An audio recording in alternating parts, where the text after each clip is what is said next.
It's all too easy to procrastinate and live for the future, but tragedy reminds us that no life comes with guarantees for tomorrow. We begin in Goshen, Indiana on the afternoon of January 13th, 1994, as 24-year-old Scott McCrindle had returned from lunch break and resumed his work at the warehouse.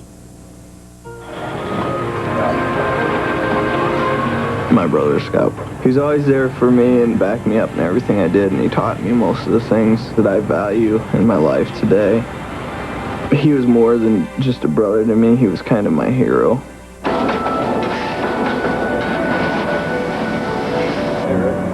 That day, Rick Harvey was working in the warehouse with Scott. The stuff on for the load. Scotty and I were loading a semi with the stainless corners that go on trucks. And those two. All righty? All right.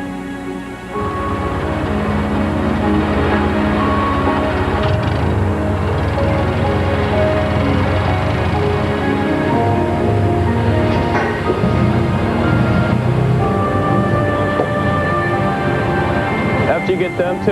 Yeah. And then I need these three? The corner posts are tied together, and then the bundles are put on a rack. The rack was heavy, between 3,000 and 4,500 pounds.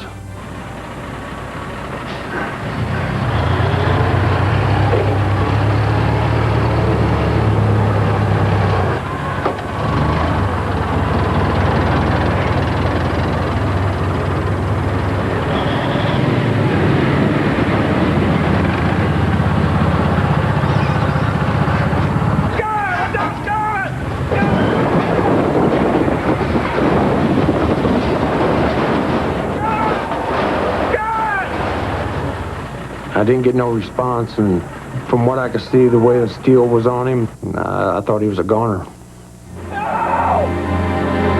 When we continue. I started doing assessment on Scott, trying to check for pulse and respirations, but he was dead. There was no two ways about it.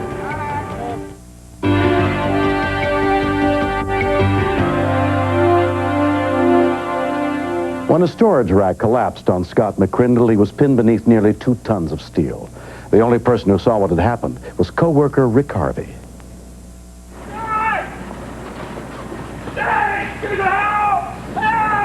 I found a 4x4, and I pried it against the forklift and against a bundle of steel and tried to keep it up off his neck so he could breathe. Man, quick, get out here! Matt Massingale was among the employees who rushed over to help. I was a first responder for Clinton Township Fire Department. I seen a stocking cap, and that's all I could see. I said, well, where's Scott at? You know, he can help me. And Scott's also a volunteer fireman, and the guy told me it was Scott. It was under the steel. All of a sudden, the adrenaline kicked in. He started having blood coming out of the corner of his eyes, and it started coming out of his ears. It was frightening. I started doing assessment on Scott, trying to check for pulse and respirations, but he was dead. There was no two ways about it. 911. While an employee called 911, more workers came to help, including Scott's best friend, Bill Anderson. Each bundle of steel weighs between 600-700 pounds apiece. I saw it with Scott, and I couldn't believe it. I guess the ice went running through my veins. It's the oddest feeling. I was petrified. I thought about doing CPR at the time, but there was nothing I could do to even start to think about saving his life but get the steel off of him.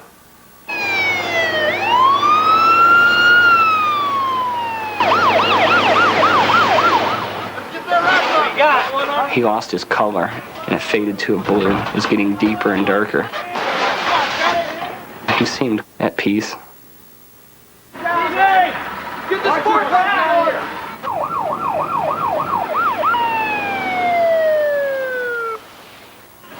They got him uncovered, and he just all of a sudden gasped for air on his own. But Scott was without any respirations for at least 10 to 12 minutes. A Goshen Fire Department ambulance responded, including paramedic Scott McDowell.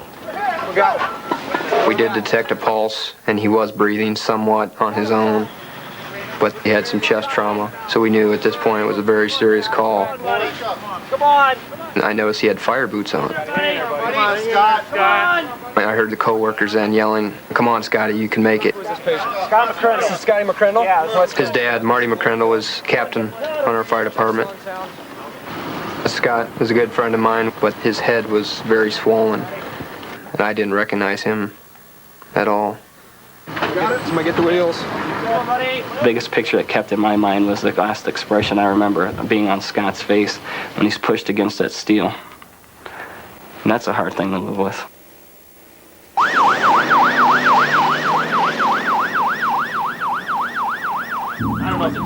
He was very critical. I've dealt with patients before where they look actually better than what Scott did and end up dying. Scott's father, Fire Captain Martin McCrindle, had been notified of the accident and was waiting at Goshen General Hospital. The driver was not one of our people. And when we use someone from an outside agency to drive our ambulances, that someone's in some deep trouble in the back end, and it's not a good situation. Marty opened up the back of the squad doors, and it was a look that I can't explain. It's something I don't ever want to experience again. Captain McCrindle asked if Scott was going to be all right, and I couldn't answer him. Get him inside. You see a lot of tragedy in this line of work, but you're never prepared for what's going to happen with your own family. I actually, in the back of my mind, thought that I was going to be contacting a funeral home as my next move. Let's go. 24-year-old male. Joyce Hale was the emergency physician on duty. I think we lost you. We really could barely feel a pulse on him.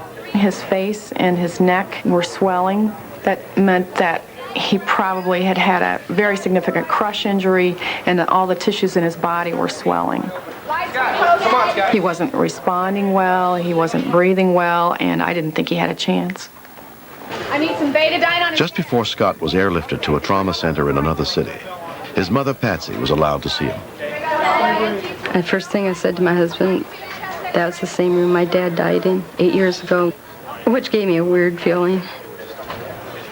You can make it. I can't remember a whole lot, but I know I went up to him and rubbed his arm, and I told him I loved him, and I passed out. I don't remember anything else for a little while.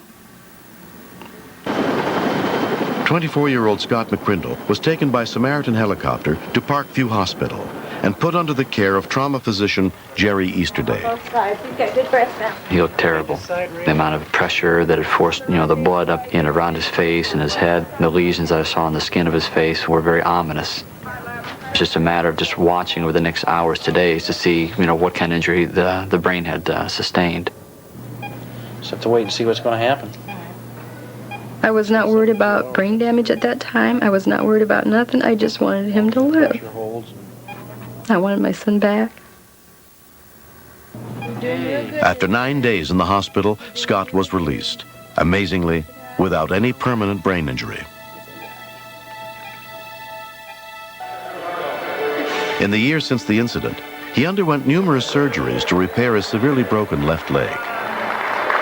And when he came home, nobody could believe it. You couldn't tell anything was wrong with him. He's a miracle child. He's my miracle child.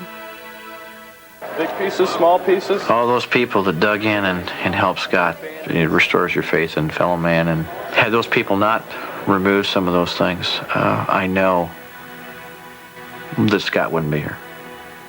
Appreciate the work you did on me. No problem. In the Supreme there and all the help. The Supreme employees, the Goshen medics, and everybody else involved, I owe them my life. I can never repay that debt. They're the best, kind-hearted people in the world. Thanks for all the help and keeping me vital and alive until I got... You never know how important people are to you until you face the possibility that you may never be able to see them again. That's when it really hits you. He's a totally different person. He seems happier, he seems more content with life because he's dealt with death.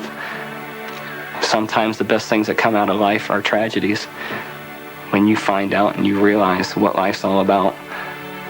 Maybe one more. Oh, one more. Next. They put on heavy padded pants, a chest protector, plus the helmet and the gloves, so that they don't get hurt when they fall. In the 2.5 years that Paul Jordan and Debbie McGrew had been together, Paul had become like a father to her son Mike. On July 10th, 1994, while dirt bike riding in the desert near their Phoenix, Arizona home, that bond was tested to its limits.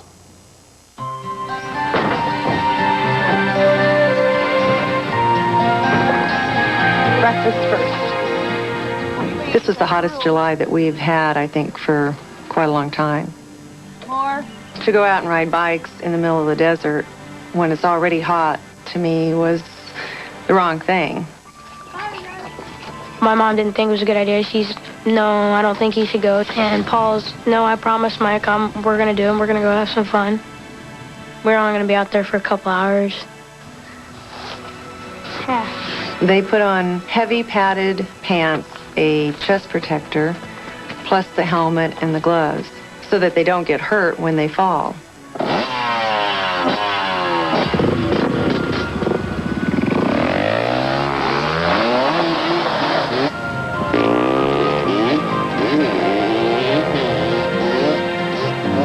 13-year-old Mike McGrew had been riding dirt bikes for about a year. Most of the time we just ride side by side, but sometimes he gets a little bug in him and he wants to just dust me, I guess, and goes a little fast for me to keep up.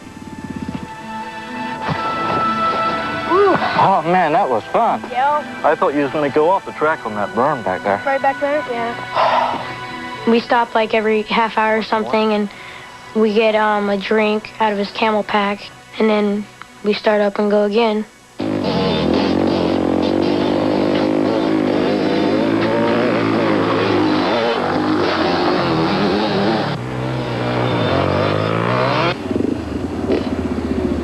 We got to the top.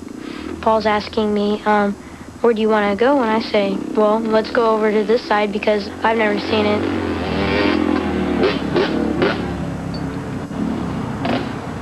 It was Harry going down the hill. And I'm hoping this wasn't a dead end.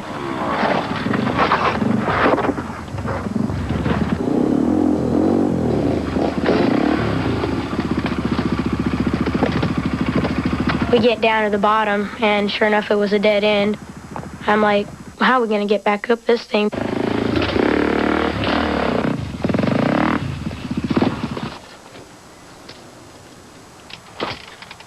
He usually has enough energy to make up any hill he wants to. 3 or 4 times he tried it, and he couldn't do it. He dropped his bike and said, I'm too exhausted and it's too hot out. Come on, Mike. Let's get out of here. Let's leave the bike. What if somebody steals them? Mike, leave the darn bike. Come on, let's get going. Don't argue with me. Come on. He's yelling at me to come on, and I'm yelling back at him saying, let me try it. Let me have one shot at this, because we can ride my bike out of here. One try, that's it. But come on, let's get going. It's hot.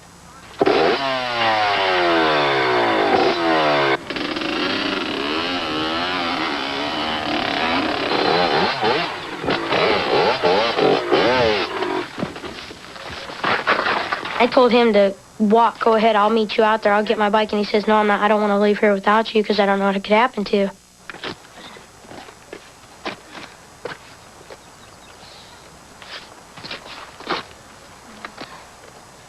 It was very unlike him. He's not really a quitter.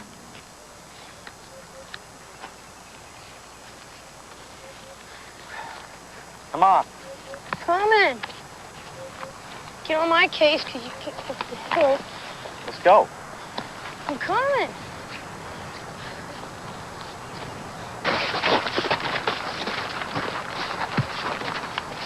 He didn't look any different, but you could tell something's going on with him. He just started breathing real hard at that time.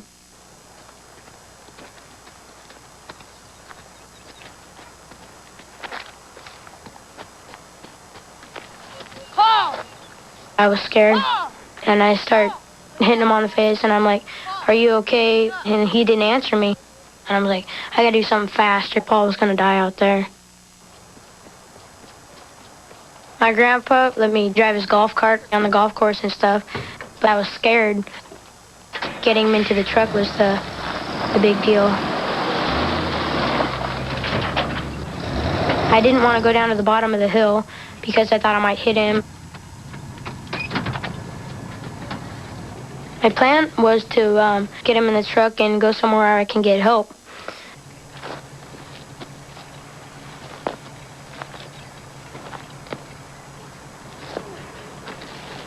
It was hard getting him up that hill.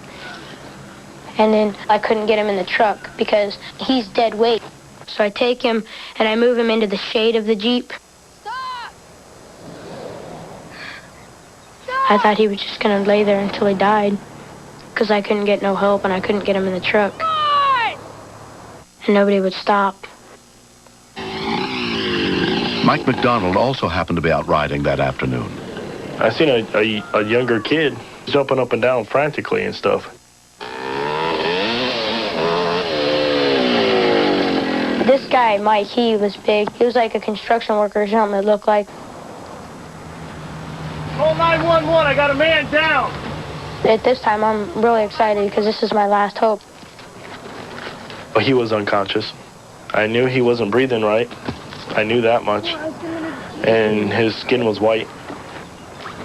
I thought the gentleman was going to pass away out there in the desert. It scared me. We just took some water that he had and just started patting it on his forehead and face and stuff to try to cool him down. This guy's going to get here. I want to drive if they don't get here. They'll be here soon. If he dies, I just couldn't imagine living without him. Your dad goes away, and it's like, what am I going to do? He'll die. So I said, I'm not going to lose you this time because I've already lost one. Don't worry, buddy. They'll be here soon. By the time Phoenix Fire Rescue arrived, including EMT Sam Casey, more than 30 minutes had passed since Paul collapsed. He was in serious trouble. His pulse was extremely fast. I think it was around 200.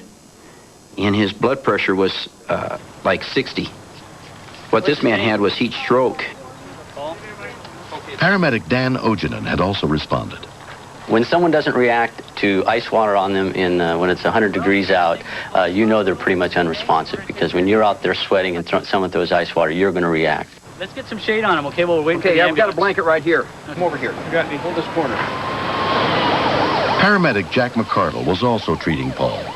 Well, the thing that's actually happening with a heat stroke is you're getting minimum blood and oxygen delivery, so cells are dying. That's why with a body temperature of 108, you'd expect some severe brain damage or severe brain death even. Even though we were aggressively treating him and hoping for the best, you kind of get a quick evaluation in your gut of how people are going to turn out. And we all thought this guy's going to die. And I'm sitting there bawling because I was scared because I didn't know what was going on. And the paramedics were giving me the impression that he was going to be okay. But I guess that's what they wanted, so I wouldn't be worried more than I already was. At Phoenix General Hospital, 30-year-old Paul Jordan was admitted under the care of emergency physician George Shepard.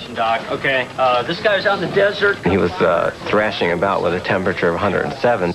A heat stroke can affect every system of your body. Your kidneys, your heart, your lungs, your brain, your blood system. We need X-ray. So it's a very dangerous situation. Could we get Central Supply to get us some fans, please? I just thought a heat stroke meant you got a little hot, you went, got some water, and you were fine. You don't realize how quick the sun can destroy you. It's 107, his temperature. Everything that we were hearing at that point is that most people don't make it out of a situation like that. Sure, we love you. It's really hard to think that somebody's yanked out of your life. We had that happen to us once, and I just didn't want to see that happen again. After a day in a coma, Paul slowly regained consciousness. It looked like he was just out of it, like he was from another planet or something. He had a second-degree burn on his butt from sitting out there in the desert. That's how hot it was that day, so. He was sounding pretty hoarse and everything, but he was fine. You want this thing? No! 3 months later, Paul has completely recovered. I had no idea that when we left that morning, in such a short time frame, that anything so drastic as this could ever happen. Don't go out in the midday sun like mad dogs and Englishmen.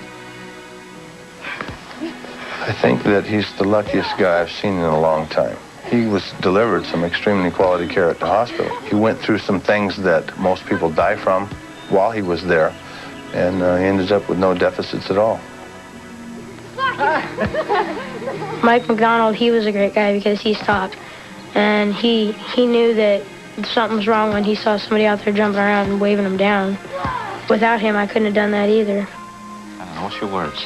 What word do you have? It makes me feel good when I call him Dad, because I haven't used the word in a long time anyway, so. Mikey must have done miracles, because it must have been extremely frightening for him to look down on me and not get any response out of me. And he acted and managed to get help and managed to save my life.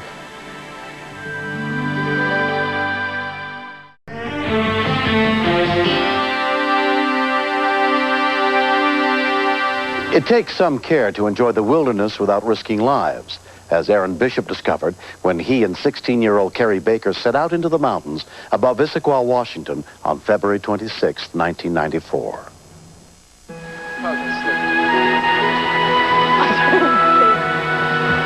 My daughter, Carrie, explained to us that she was going to go hiking with her friend Aaron up to Tiger Mountain. I'm not raining too hard. It's a good day.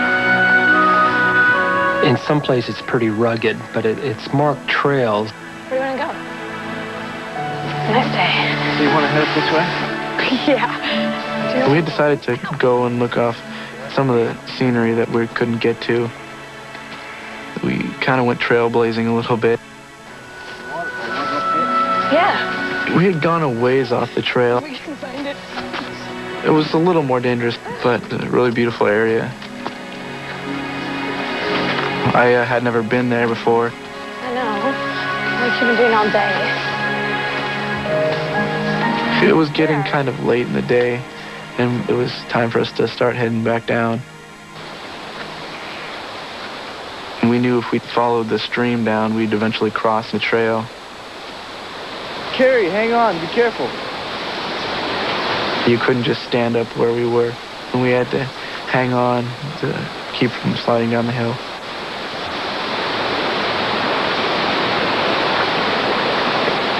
Better look out, it's pretty slippery. Hang on.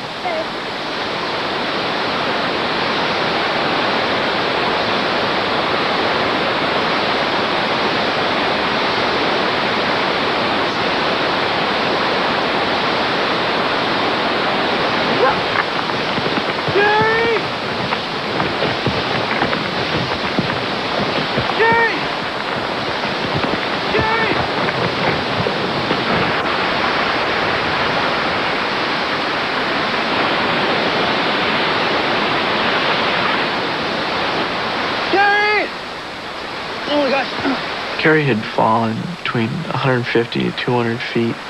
Carrie! It's a terrible thought to think, you know, when your friends died just right out of your reach. I didn't really expect her to be conscious, but she was. It was hard for me to keep control and to keep calm. She had a big gash on her forehead. It was bleeding pretty heavily and her back hurt. Hang on! She told me the best thing for me to do would be to go down and call for help. I'll be back. The most frightening thing was not knowing if she would be all right by herself.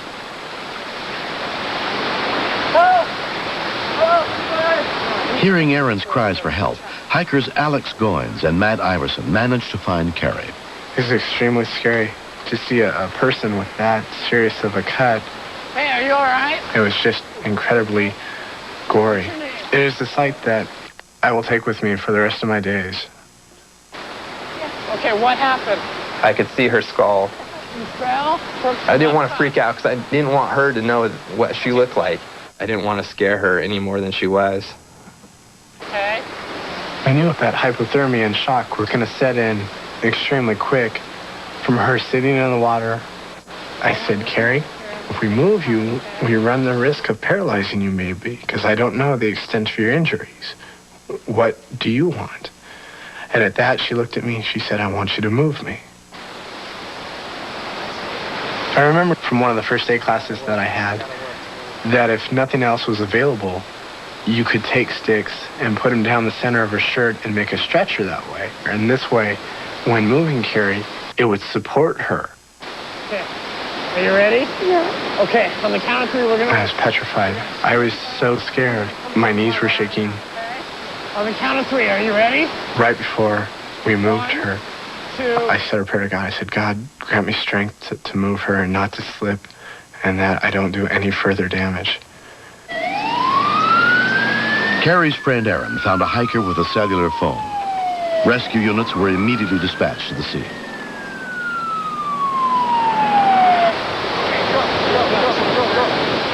While Alex stayed with Carrie, Matt went for help. I was really scared for her.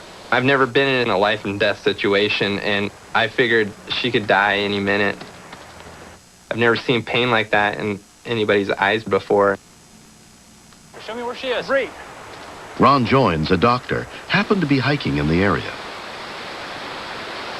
I had an immediate concern that she may have a very severe brain or spinal cord injury. Okay, you guys, I need, if you can give me some rocks. What we did was take a couple of rocks and wrap them in clothing and put them on either side of her neck to stabilize her neck. I'm gonna need both of your help here. Okay. It was a very real possibility that she could die out there on the side of this mountain. You can set this rock. We had a real race against time. Aaron led rescuers, including King County EMT Kevin Jones, to the scene. It took nearly an hour to hike in. Falling 200 feet, the human body doesn't hold up very well to that. 200 feet. She sustained a very severe head laceration. It was a 70-degree angle to tumble. It's probably worse than being in a car accident. We needed to get her out of there, and now. Yeah, I think we're going to go for a helicopter to get her out. I think that's a good idea. As soon as Carrie's parents, Ken and Suzanne Baker, were notified of the accident, they came to the trailhead. We didn't know we were going to see her alive or not. Hi, I'm Kevin Taylor from the fire department. I'm the incident commander here. Here's what we're dealing with. Your daughter... So many thoughts of her growing up and her being my little girl went through my head. In a matter of minutes. So all I wanted to do was be at her side and hold her hand and not lose her. I didn't want her to pass on without saying the things that I want to say to her. She's about 2 miles up this trail. We saw the helicopter circle the woods looking for her, which was an eerie feeling.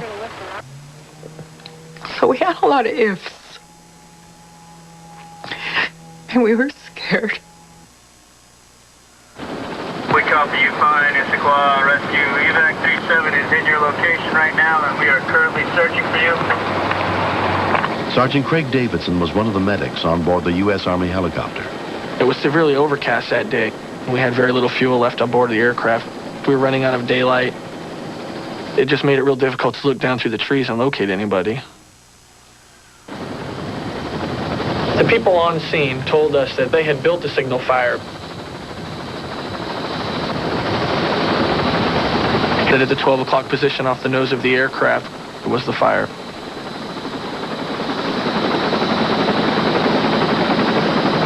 We were looking for a spot to lower me through the trees. This rescue was by far the most serious I've ever been involved in personally. Very hairy.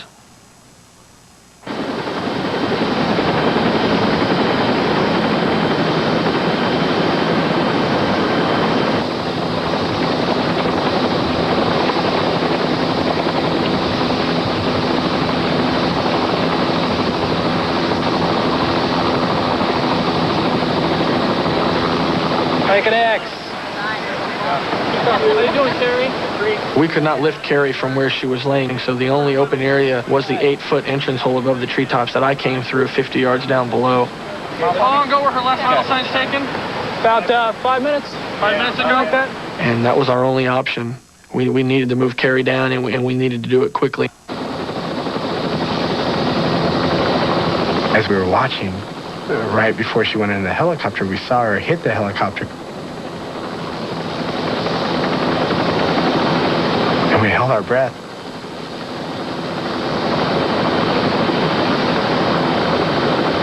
And they finally got her in, and we were like, oh, just let out a sigh of relief.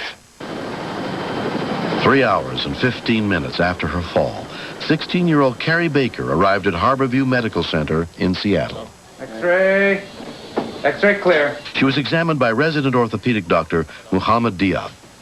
This is Carrie. Carrie took a fall off a cliff today where... I tested her sensation. There was some numbness in her thigh. No, I can't feel that.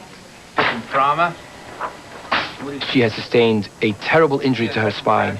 She had broken 2 vertebrae, and the bone fragments had shattered and exploded into the spinal canal. She needs surgery immediately. They told us the problems that could arise during surgery. It's a very delicate surgery. To do this, it could paralyze her. The doctors talked to you about the surgery? Yeah. There's a chance that you might not walk. Ken and I could hardly breathe. We love you. I love you too. We love you so much. And then they took her. Carrie was in surgery for 12 hours. A team of doctors realigned her spine, removed bone fragments from her spinal canal, and inserted metal rods into her back to stabilize it. The legs, they were numb. We waited days before we'd know if she'd walk or not. Then they said she can feel, and they said it looks good. It looks real good. Square up a little on the left. Carrie underwent 8 months of intense rehabilitation. I remember looking down at my feet, thinking, okay, move, and they didn't move. A few more steps. I never thought that taking a little inch of a step would hurt so much. But I was just so glad that I could do this. Hike! A year after her fall, Carrie's recovery has been remarkable. I feel thank you is not a strong enough word to represent how much I appreciate every single person that was a part of the rescue and a part of the whole entire recovery that I went through. I just appreciate every single one of you with all my heart.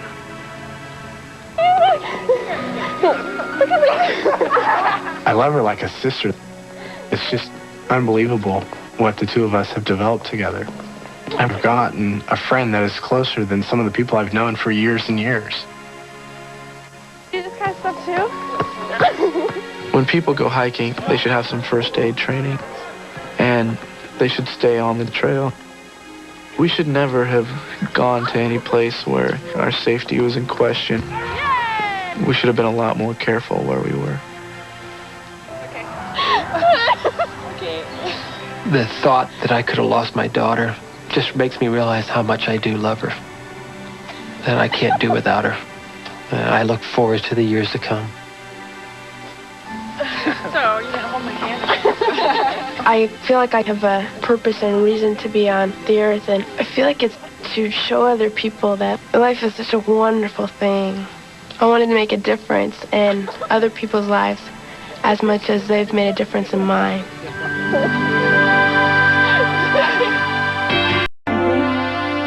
In June of 1993, Mindy and Ron Wynn of Trotwood, Ohio, were faced with a difficult decision. As much as they loved 2-year-old Papillon and treated him like a member of the family, his behavioral problems were getting out of control.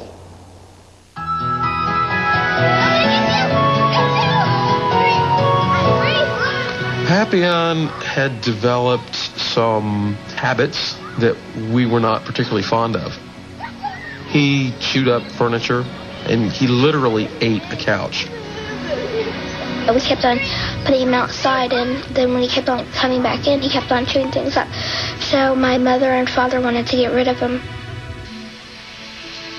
He was really becoming a terror, and we thought it might have been jealousy from the baby. On June 19th, 1993, Mindy was at home with her 5-week-old daughter, Rachel, and her oldest child. Rachel had fallen asleep, and I thought that would be a real good time to put her down for a nap and go take a quick shower and take a nap myself.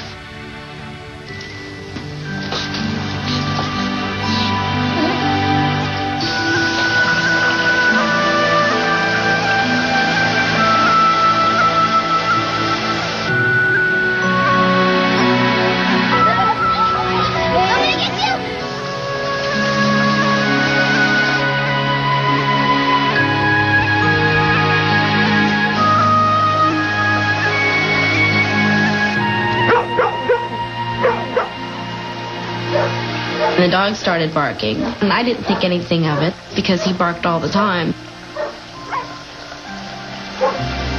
Papillon, shut up! What's wrong with you? Papillon, shut up is a common phrase around our house. What's wrong? I was afraid he was going to wake the baby. Next thing I knew, he had come bolting through the bathroom door and came running up and pawing at the curtain. Happy, what's wrong with you? I believe that animals do communicate with us. I used to watch old Lassie TV shows, and I figured he was trying to tell me something. I didn't know what. On TV, they would have followed him, so I followed him. What's wrong?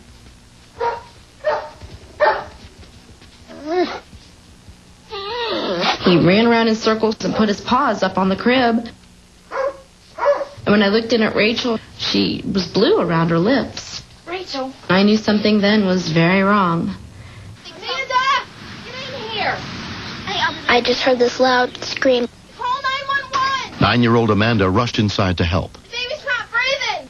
When I looked at Rachel, she was all blue around her lips, and she wasn't moving or anything. My little sister's not breathing. She's 5 weeks old. I was just really scared because I didn't know if she was going to die or not.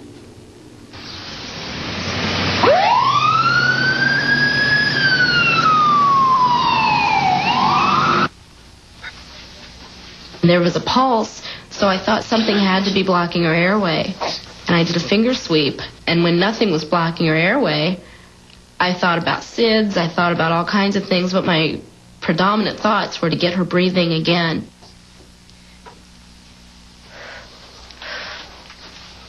I've been trained as a medic, and I just snapped into that mode. I didn't know what was going to happen, but I was glad that my mother knew what to do. I covered her mouth and nose and just started puffing. She seemed like she was trying to gasp and cough. I tapped on her back to see if I could get her to cough something up, and she had stopped breathing again. It was real frightening. This is my baby. I created this little girl. What if Rachel didn't wake up? I don't know what I'd do without her. That little baby is everything.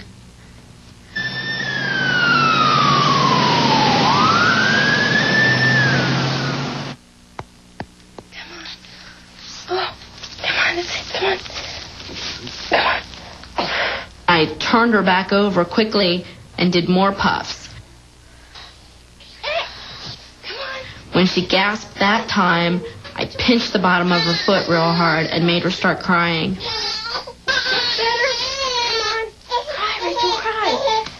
It's this overwhelming relief. Yay, she's breathing. She's crying. Come on, that's it, you're breathing. Keep her crying, keep her crying, keep her crying is all I could think.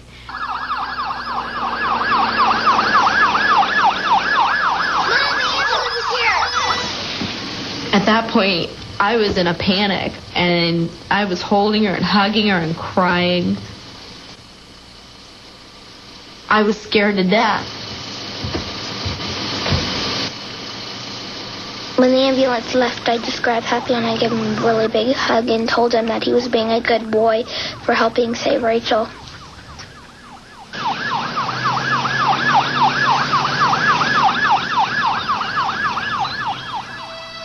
At the Children's Medical Center in Dayton, Rachel underwent a series of tests under the care of pediatrician Jody Riling. Riling, how big is a baby? So big. Since the muscle between the esophagus and the stomach was weak, the food which she had eaten approximately an hour before ascended into her esophagus and caused her airway to spasm, which caused her not to be able to breathe. A year has passed since the incident. Rachel is doing very well today with this problem. She is off her monitor and a growing and thriving child. Give it to Ray. Here, Pappy.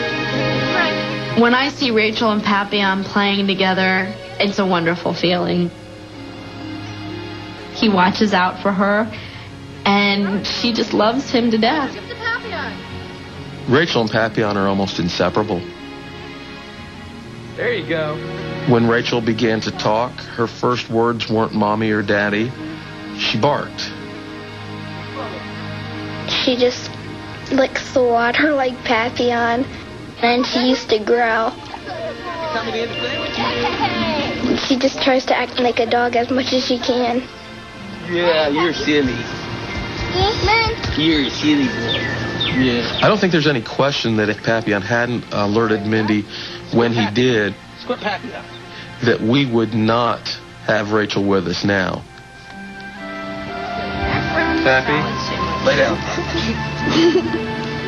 I'm really happy that I have a little sister to play with and that she's alive. Give him this. Give it to Pappy. Give it to Pappy. I will be forever grateful to Papillon. When she's older, we'll definitely show her his Dog Hero Awards and express to her that he was responsible for her being around. He knows that he's very special, and I don't think there's enough dog treats or biscuits or presents. There's not enough in the world to express the gratitude I have for Papillon.